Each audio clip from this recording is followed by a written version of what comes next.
to Dr. Lewis. Dear Lewis, that part of Scotland contiguous to Berwick, nature seems to have intended as a barrier between two hostile nations.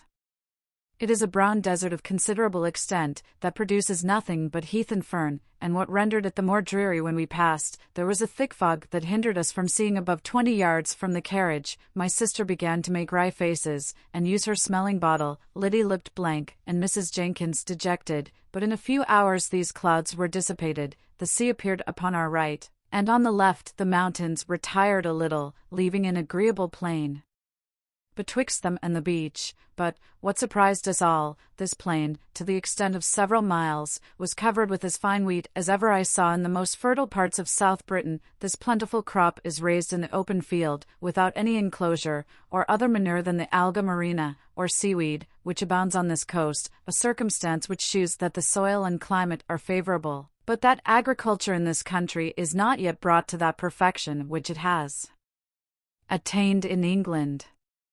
Enclosures would not only keep the grounds warm and the several fields distinct, but would also protect the crop from the high winds, which are so frequent in this part of the island. Dunbar is well situated for trade, and has a curious basin, where ships of small burthen may be perfectly secure, but there is little appearance of business in the place. From thence, all the way to Edinburgh, there is a continual succession of fine seats, belonging to noblemen and gentlemen, and as each is surrounded by its own parks and plantation, they produce a very pleasing effect in a country which lies otherwise open and exposed.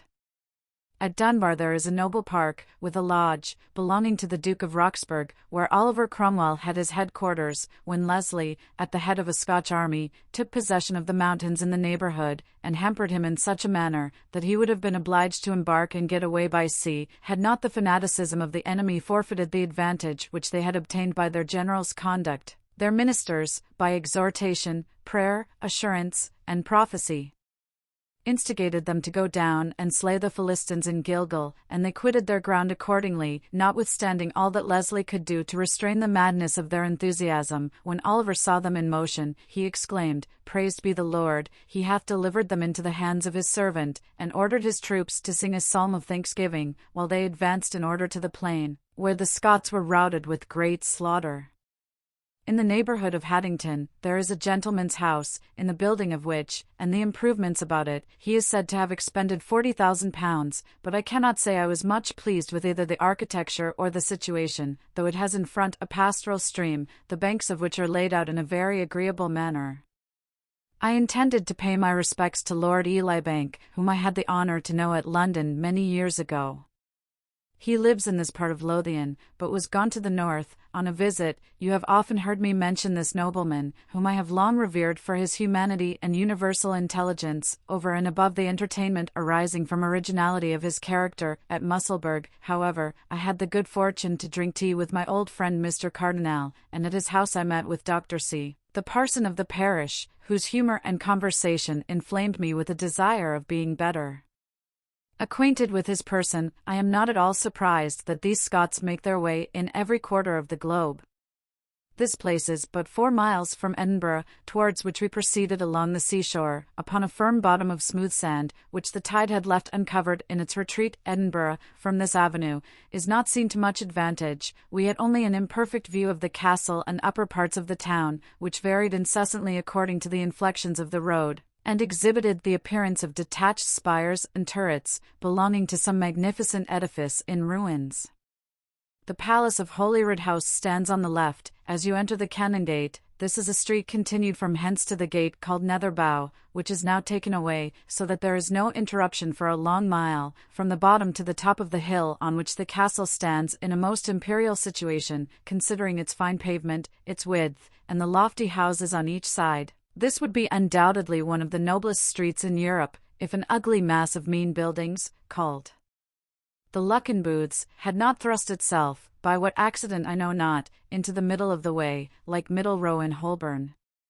The city stands upon 2 hills, and the bottom between them, and, with all its defects, may very well pass for the capital of a moderate kingdom. It is full of people, and continually resounds with the noise of coaches and other carriages, for luxury as well as commerce.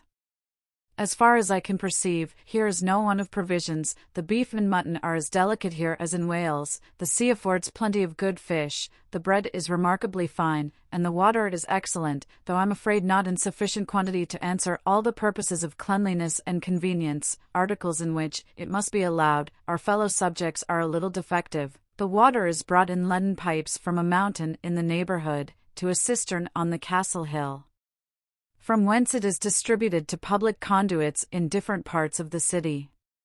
From these it is carried in barrels, on the backs of male and female porters, up 2, 3, 4, 5, 6, 7, and 8 pairs of stairs, for the use of particular families. Every story is a complete house, occupied by a separate family, and the stair being common to them all, is generally left in a very filthy condition. A man must tread with great circumspection to get safe housed with unpolluted shoes. Nothing can form a stronger contrast than the difference betwixt the outside and inside of the door, for the good women of this metropolis are remarkably nice in the ornaments and propriety of their apartments, as if they were resolved to transfer the imputation from the individual to the public.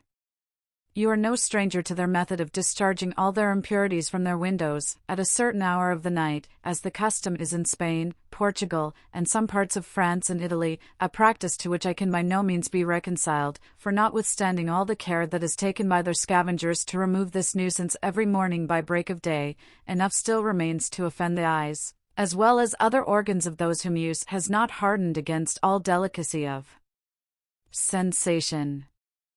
The inhabitants seem insensible to these impressions, and are apt to imagine the disgust that we avow is little better than affectation, but they ought to have some compassion for strangers, who have not been used to this kind of sufferance, and consider whether it may not be worth while to take some pains to vindicate themselves from the reproach that, on this account, they bear among their neighbors.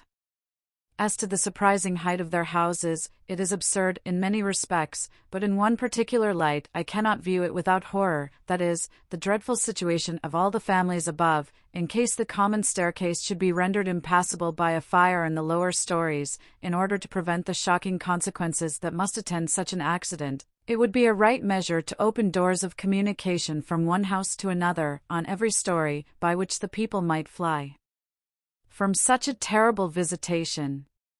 In all parts of the world, we see the force of habit prevailing over all the dictates of convenience and sagacity.